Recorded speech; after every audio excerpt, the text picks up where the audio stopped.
오늘 하나님의 말씀은 마태복음 13장 1절부터 4절 그리고 18절, 19절 말씀을 함께 보겠습니다.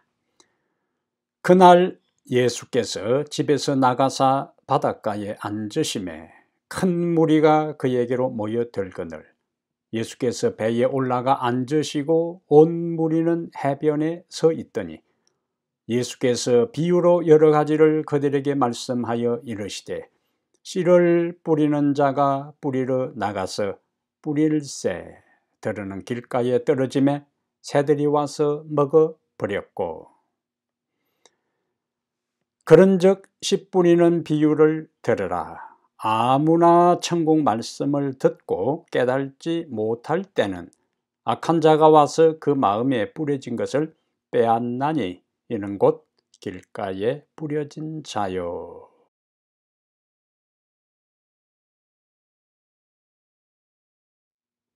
사랑하는 성도 여러분, 지난 한 주일 동안 주님 안에서 평안하셨습니까? 하나님께서 이 안식일을 통하여 우리에게 주시고자 약속하신 은혜와 축복이 말씀을 통하여 예배하는 모든 성도 여러분 한 사람 한 사람에게 이 시간 충만히 임하게 되시기를 간절히 바랍니다. 오늘 우리가 함께 살펴볼 하나님의 말씀은 마태복음 13장 1절부터 4절과 18절과 19절의 말씀을 본문으로 해서 굳은 땅을 기경하라. 굳은 땅을 기경하라. 여기 기경하는 것은 이름 그대로 굳은 땅을 삽이나 쟁기나 다른 도구를 통해서 씨앗을 뿌리기에 적합한 땅으로 갈아엎는 것을 기경이라 그렇게 합니다. 우리가 똑같이 하나님의 말씀을 들어도 어떤 사람은 그 말씀을 받아들이고 변화되는 사람이 있습니다.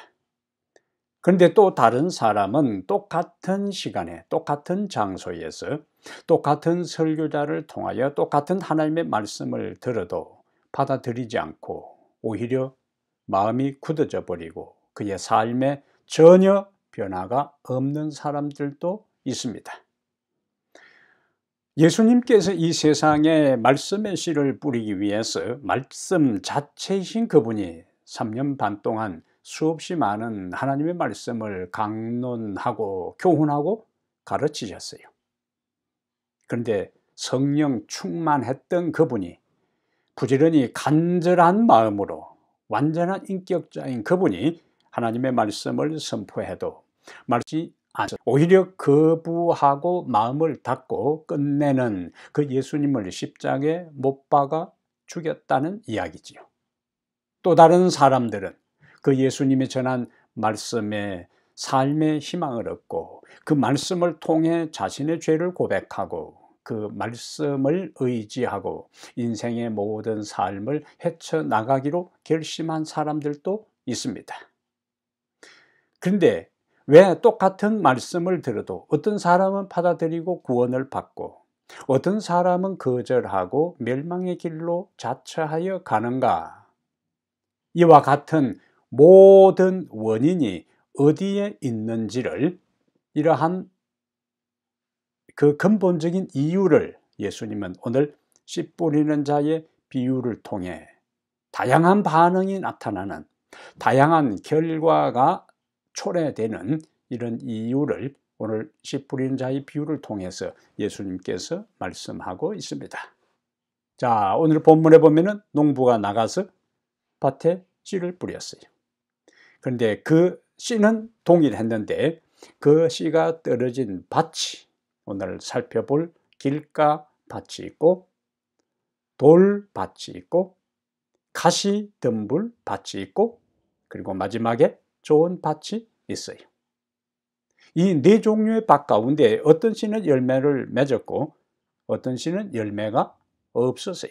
똑같은 씨가 밭에 떨어졌는데 씨가 열매를 맺은 씨가 있고 열매가 없이 끝나버린 씨가 있다 하는 얘기.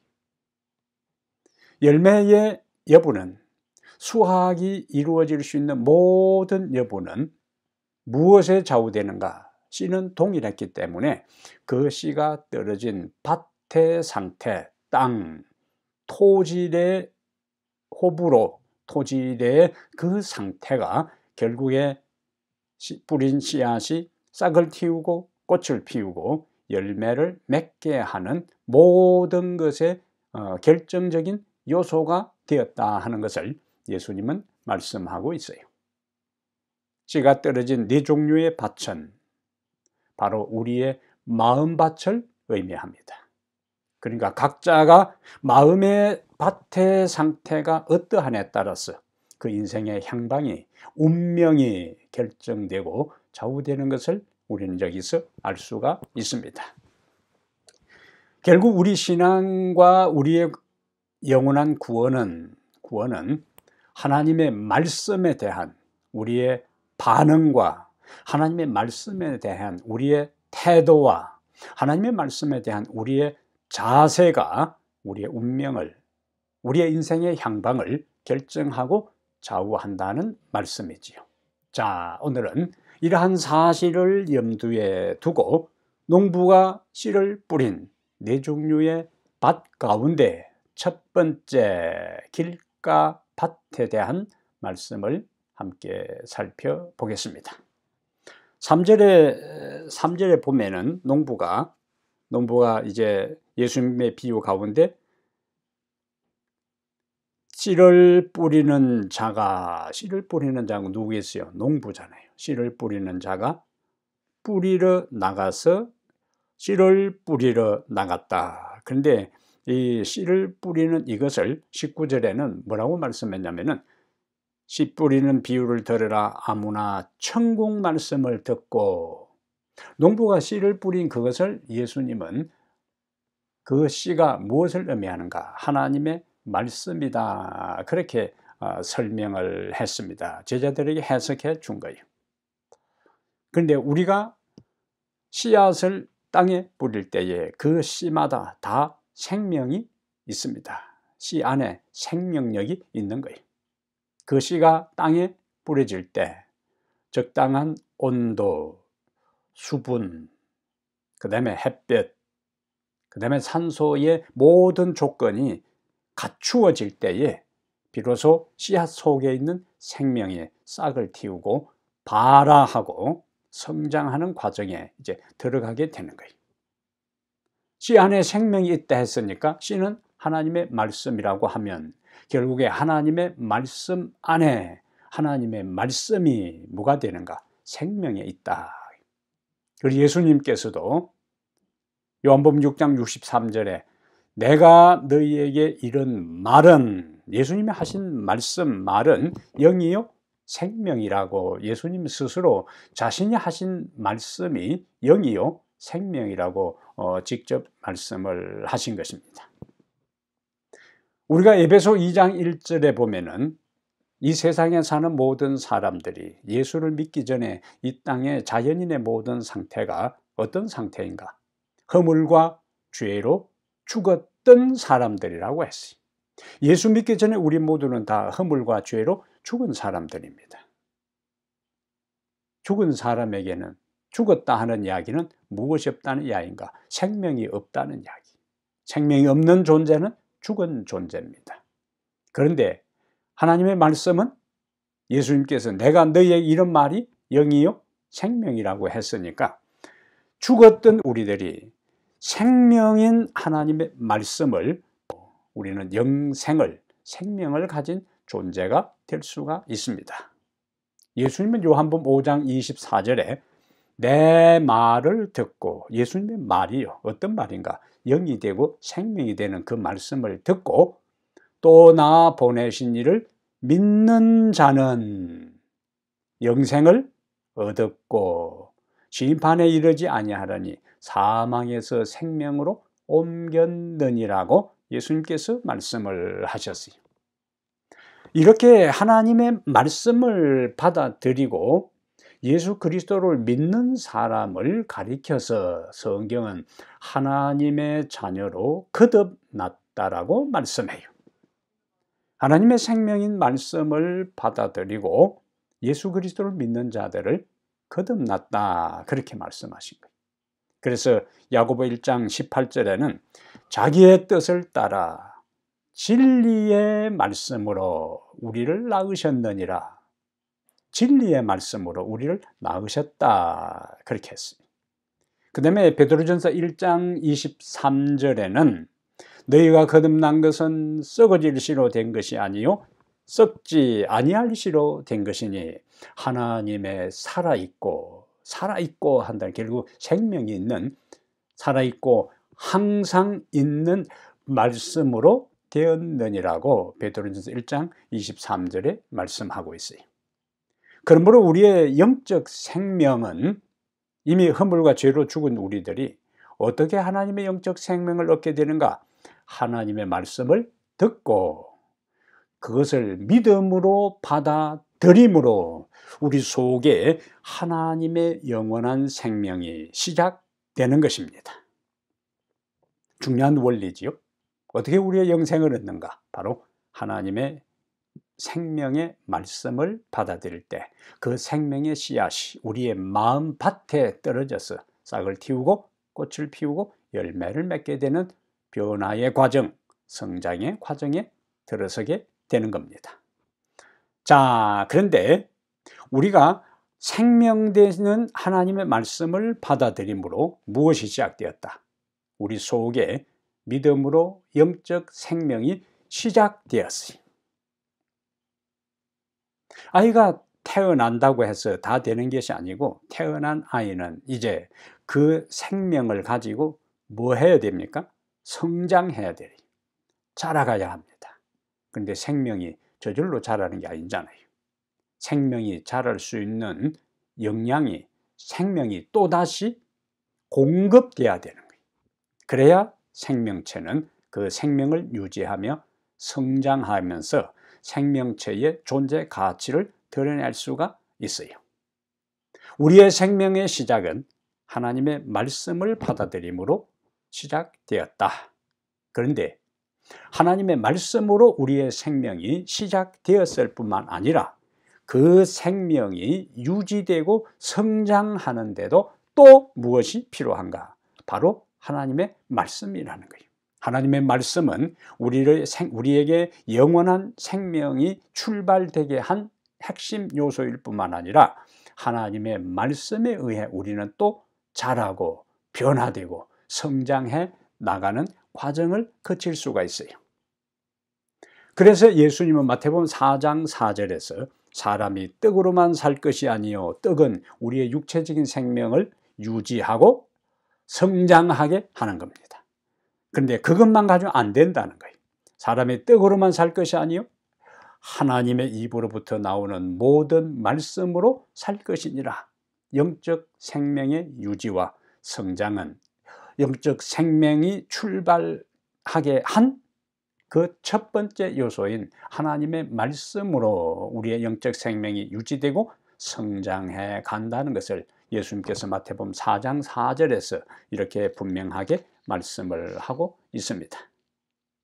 밥을 먹지 않고 살 수 없는 것처럼 영적 생명을 유지하고 성장하는 데는 하나님의 말씀이 없이는 절대로 그러한 일들이 일어날 수가 없어요. 영적 생명을 가지고 출발했다 할지라도 영적 생명을 계속 공급받지 못하면 말씀을 통하여 영적 생명을 공급받지 못하면 그 영적 생명은 결국에 죽고 마는 겁니다.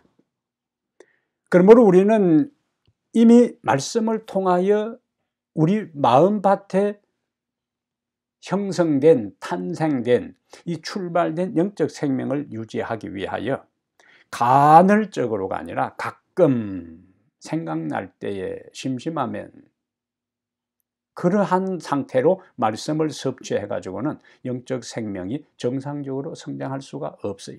규칙적으로 말씀을 읽고 듣고 연구하고 암송하고 묵상해야만 우리의 영적 생명을 유지하고 성장의 경험으로 나갈 수가 있습니다.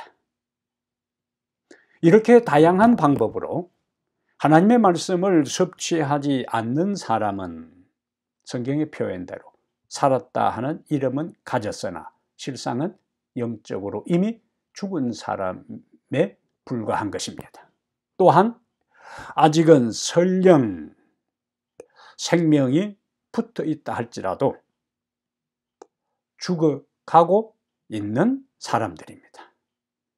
죽어가고 있는 사람에게 음식을 공급하지 않으면 죽고 마는 것처럼 영적으로 기아 상태에 빠져 있는 사람이 다시 하나님의 말씀, 생명의 말씀을 섭취하지 아니하면 그 생명은 끝나고 말아요.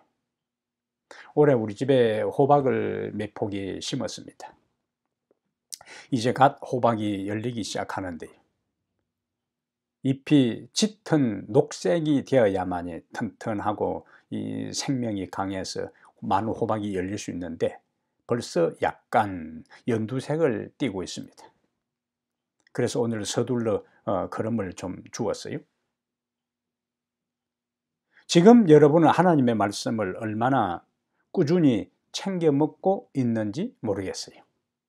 아직도 기회가 있을 때, 아직도 말씀을 가까이 할 수 있을 때 열심히 영적 음식을 섭취하여 우리 집에 있는 호박이 거름기가 떨어져서 모자라서 약간 노릇노릇해지는 그런 것처럼 우리의 영적 상태가 그렇게 돼서는 안 된다는 거예요.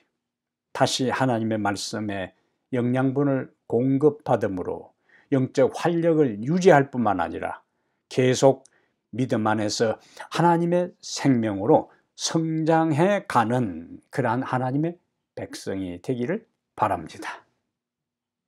이렇게 영적 음식을 든든히 챙겨 먹는 사람이 비로소 그의 삶의 변화를 경험할 수 있고 영적 활력을 얻을 수 있고 그리고 생명의 씨를 열매 맺을 수 있습니다. 그리고 그 열매 맺은 씨앗을 퍼뜨릴 수가 있어요.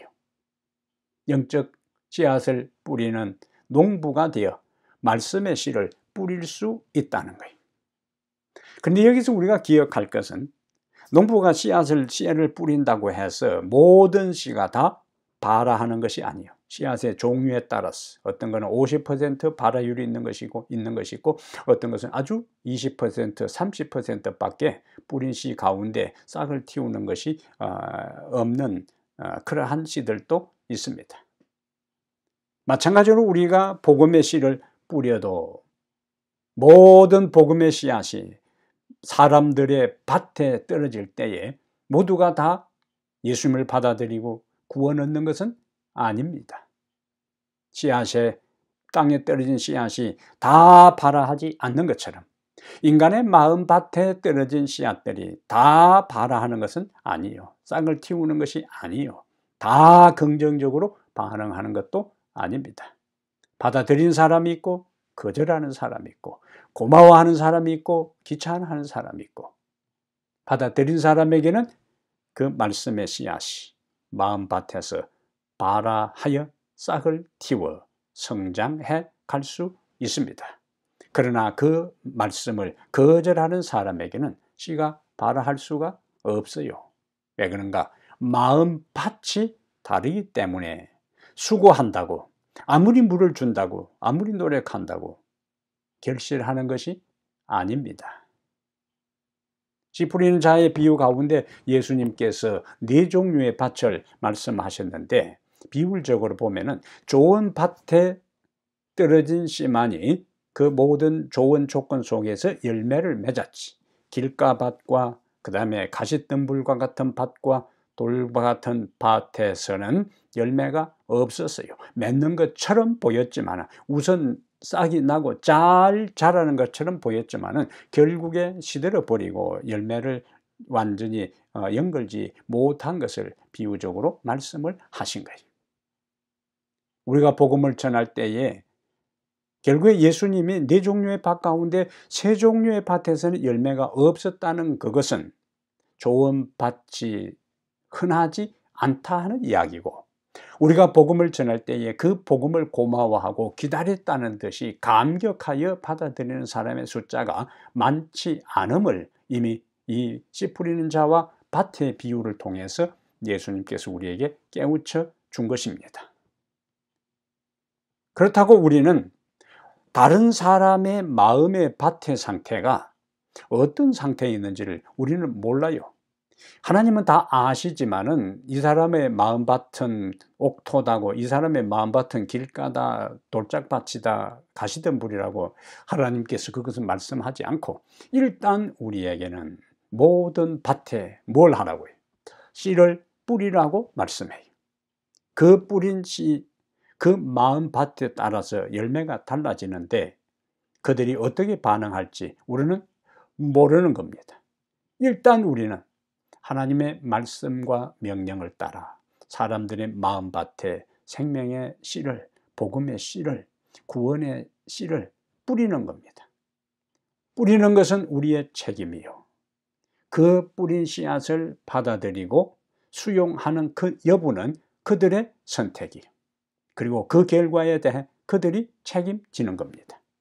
우리는 씨앗을 뿌리고 난 다음에 그 결과를 좌우할 수가 없습니다. 하나님도 그들의 마음에 강제적으로 싹을 틔우고 열매 맺게 하지 않아요. 철저하게 인간을 자율적 존재로 창조하신, 의지의 자유를 가진 존재로 창조하신 하나님은 씨앗을 뿌리고 그 떨어진 씨앗에 대해 반응하고 선택하고 하는 모든 것은 그 개개인의 선택의 몫으로 남겨두신 것입니다. 결과를 좌우할 수 없는데 우리는 결과에 너무 연연해요. 그리고 겉으로 드러난 그 사람의 어떤 모습을 보고 이 사람은 받아들일 만한 사람이다, 이 사람은 받아들일 만한 사람이 아니다, 이 사람이 받아들이고 난 다음에는 신앙생활 하기가 어렵다, 이 사람이 받아들이면 신앙생활을 잘 할 수 있겠다, 미리 인간이 판단하지만 그것은 우리에게 주어진 판단이 아닙니다. 우리는 상대가 어떤 사람처럼 보인다 할지라도 복음을 받아들일 사람이 아닌 것처럼 보여도 복음의 씨앗을 뿌려야 되고, 신앙을 하려면 여러 조건이 어렵겠다고 판단되는 사람에게도 씨앗은 뿌려야 되는 거예요. 그 모든 것에 대한 책임은 그들의 몫이고 하나님과 그들과의 관계에 대한 것이기 때문에 우리는 우리의 영역에서 우리가 해야 할 일을 기도하면서 정성껏 복음의 씨를 뿌려야 하는 겁니다. 모든 열매에 대한 책임을 우리에게 구하지 않고 얻어진 긍정적인 열매에 대한 것은 수고에 대해서 인정해 주시지만은 열매 맺지 않는 것에 대한 그 밭에 대한 상태는 그들이 책임질 것입니다. 그럼 우리는 복음의 씨앗을 뿌려야 되고, 복음의 씨앗을 뿌릴 때에 하나님께서 역사하셔서 그 마음밭에 떨어진 씨앗이 열매 맺을 수 있도록 기도하면서 씨를 열심히 뿌리는 그와 같은 성도들 되기를 바랍니다. 두 번째, 오늘 본문에서 우리가 생각할 것은, 자, 길가 밭과 같은 마음의 상태, 이 마음은 어떤 특징이 있는가? 길가 밭처럼 딱딱하고 이 굳어진 이 밭은 우리의 마음의 상태를 나타내는데 어떤 사람의 마음을 표시하고 표현하는지 하는 것을 살펴보면서 오늘 나의 마음의 상태가 이 길가와 같은 그런 딱딱하고 굳어진 마음밭은 아닌지 돌아보는 시간이 되기를 바랍니다. 농사 짓는 사람에게는 들의 밭에 가면은 일항이 있고 고랑이 있어요. 도시에서 자란 사람들은 일항이 무엇인지 고랑이 무엇인지 잘 모르는 분들도 계실 것입니다.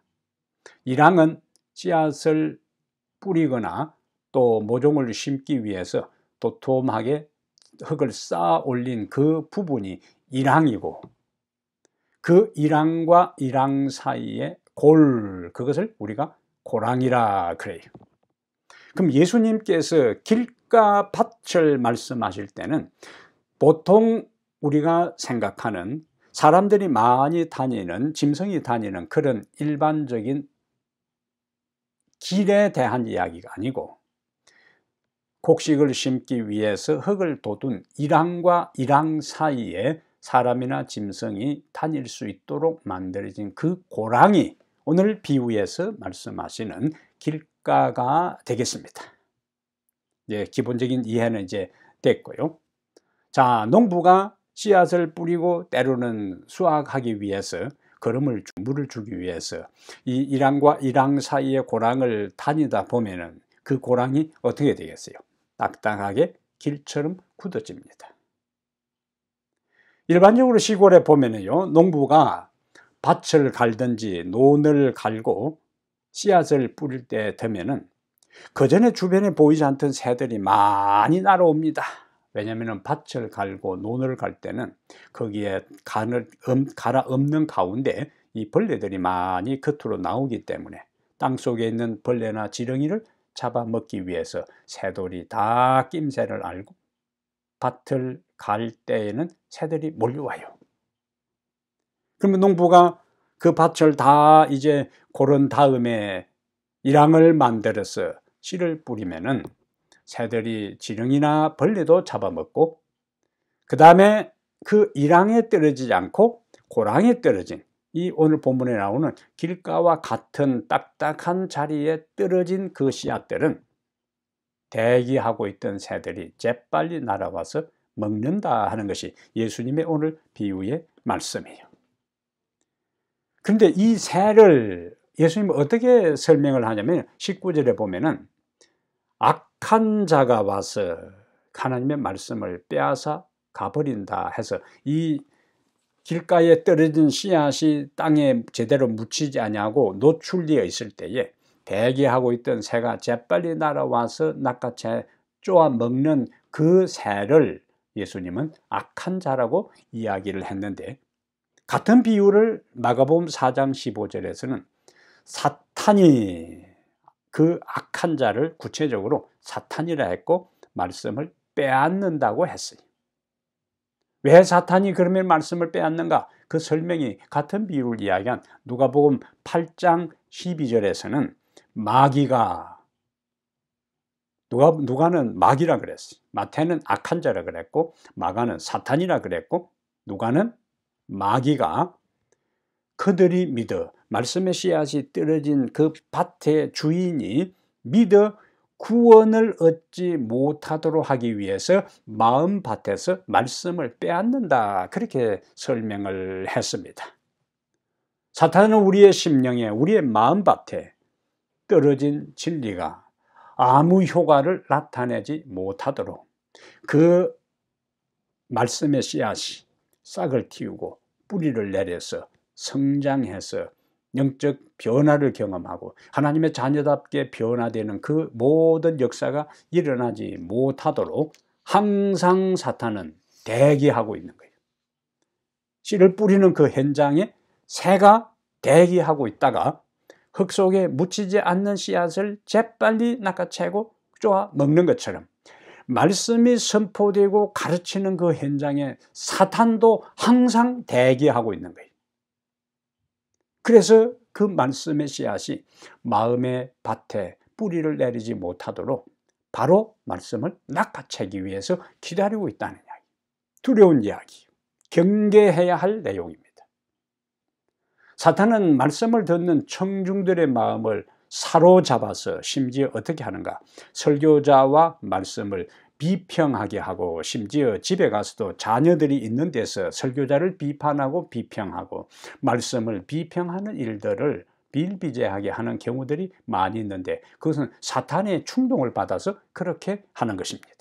하나님의 성령은 절대로 하나님의 기별자와 말씀을 비평하고 비판하고 험담하도록 가마를 주지 않습니다. 사탄이 그렇게 하는 거예요. 그렇게 해서 진리에 무관심하게 하고 진리를 깨닫지 못하게 하고 진리를 증거하는 기별자와 진리의 자체에 대해 마음을 닫아버리게 하는 존재가 누구냐? 대기하고 있던 새가 먹이를 쪼아먹는, 곡식을 쪼아먹는 것처럼 사탄이 바로 그렇게 한다는 이야기입니다. 바울은 고린도서 4장 4절에서 이 세상 신이, 악한 자, 마귀, 사탄, 이 세상 신이 믿지 아니하는 자들의 마음을 혼미하게 하여, 마음을 헷갈리게 한다는 거예요. 어수선하게 한다는 거예요.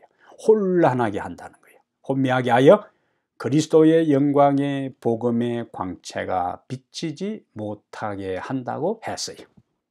사탄은 하나님의 말씀이 선포되는 현장에 대기하고 있다가 그 말씀을 듣는 한 사람 한 사람에게 결정적으로 필요한 말씀을 듣지 못하게 하고 무관심하게 만들고 정신을 혼미하게 하고 들어도 믿지 못하게, 때로는 그 말씀에 대한 저항감이 생기도록, 기분 나쁘게 만들도록, 감정이 일어나게 하도록 사탄이 부추기고 충동하고 유혹하게 하는 겁니다.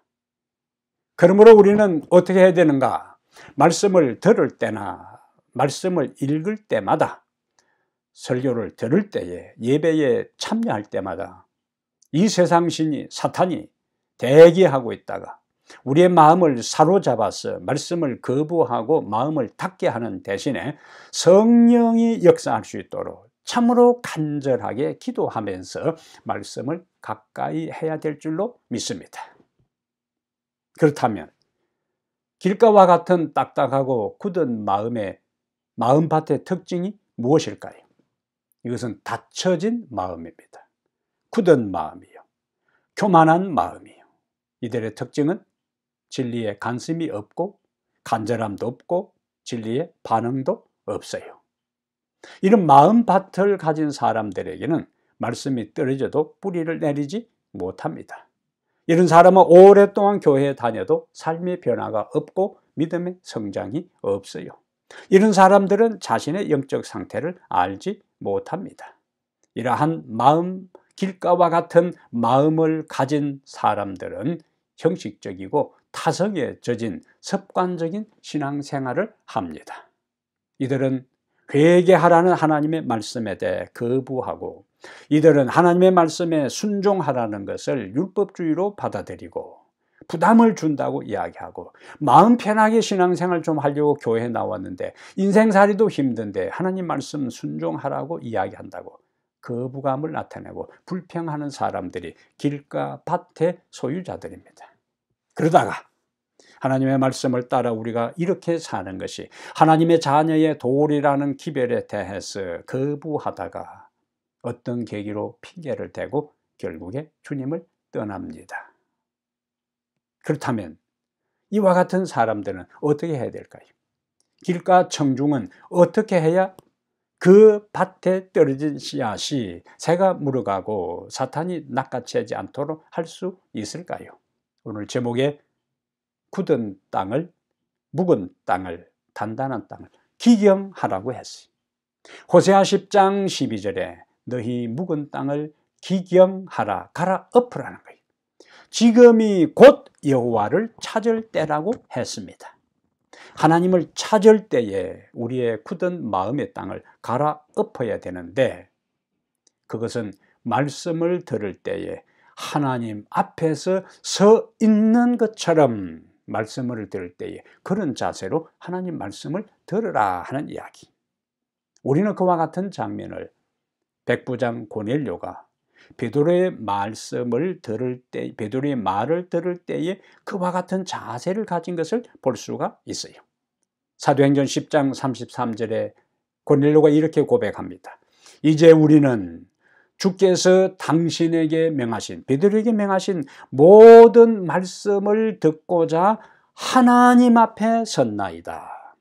백부장 고넬료는 그 자기들이 지배하는 그 나라에 베드로를 할지라도 하나님의 기별을 가지고 온 사람이었기 때문에 하나님께서 베드로를 통하여 하신 모든 말씀을 듣기 위하여 하나님 앞에 서 있는 두려운 마음으로, 열린 마음으로, 겸허하고 겸손한 마음으로 말씀을 듣겠다고 고백을 해요.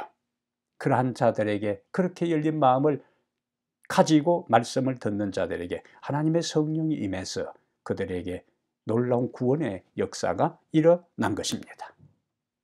바울이 데살로니가 교회에 보내는 편지에서 데살로니가전서 2장 13절에 우리가 하나님의 말씀을 받아들일 때에 어떤 태도를 가져야 되는가? 데살로니가 교인들을 격려하고 칭찬하면서 바울은 데살로니가전서 2장 13절에 이렇게 이야기합니다. 너희가 우리에게 들은 바 하나님의 말씀을 받을 때에 사람의 말로 받지 아니하고 하나님의 말씀으로 받음이니, 이 말씀이 믿는 자 가운데서 역사한다고요. 사람의 말로 교훈으로 받아들인 사람에게는 역사하고 변화되는 능력이 없습니다. 그러나 하나님의 말씀으로 받아들이고 믿을 때에 그 믿는 자 속에서 하나님의 말씀은 생명을 발휘해서 그 인생을, 그 사람을 변화시킨다는 거예요. 오늘 이렇게 할 때에 하나님의 말씀이 우리의 생애를 변화시키는 역사가 우리에게도 일어나게 될 것입니다. 아무리 마음이 딱딱하고 굳어진 사람도 희망이 있어요. 하나님의 말씀으로 받아들이는 사람에게는 예레미야 23장 29절에 저는 이 말씀을 좋아합니다. 예레미야 23장 29절에 여호와의 말씀이니라 내 말이 바위를 부서뜨리는 방망이 같지 아니하냐. 바위 같은 아무리 딱딱하고 굳은 인간의 마음이라 할지라도 하나님의 말씀은 그것을 깨뜨리는 방망이가 된다고요. 오늘 우리가 하나님 말씀을 있는 그대로 하나님 말씀으로 받아들일 때 그 말씀은 우리의 마음을, 딱딱한 우리의 마음을 살처럼 부드러운 마음으로 깨뜨리고 변화시켰어. 우리 속에 하나님의 형상이 화하게 되고 우리 속에 생명이 넘치게 되고 우리의 인생이 하나님의 생명으로 변화되는 역사를 이루어 주실 것입니다. 하나님의 말씀의 씨를 언제나 하나님의 말씀으로 받아들이고 생명의 말씀으로 받아들이고 그와 같은 마음의 자세로 하루하루 살아갈 때 우리의 굳은 마음을 깨뜨리고 그 말씀의 씨앗은 우리 속에서 싹을 틔우고 꽃을 피우고 열매를 맺어 하나님께 영광을 돌리고 우리는 구원받는 생명이 있는 존재로 주께 영광을 돌리게 될 것입니다. 그 자리에 우리 모두가 함께 있게 되기를 간절히 바랍니다. 하나님 우리 아버지, 우리의 딱딱하고 고집스럽고 교만하고 완고하고 다친 마음을 하나님 말씀으로 깨뜨려 주셔서 우리의 마음이 살처럼 부드러운 마음이 되어 꽃을 피우고 열매 맺는 성도들이 되게 하여 주시옵소서. 예수님 이름으로 기도합니다. 아멘.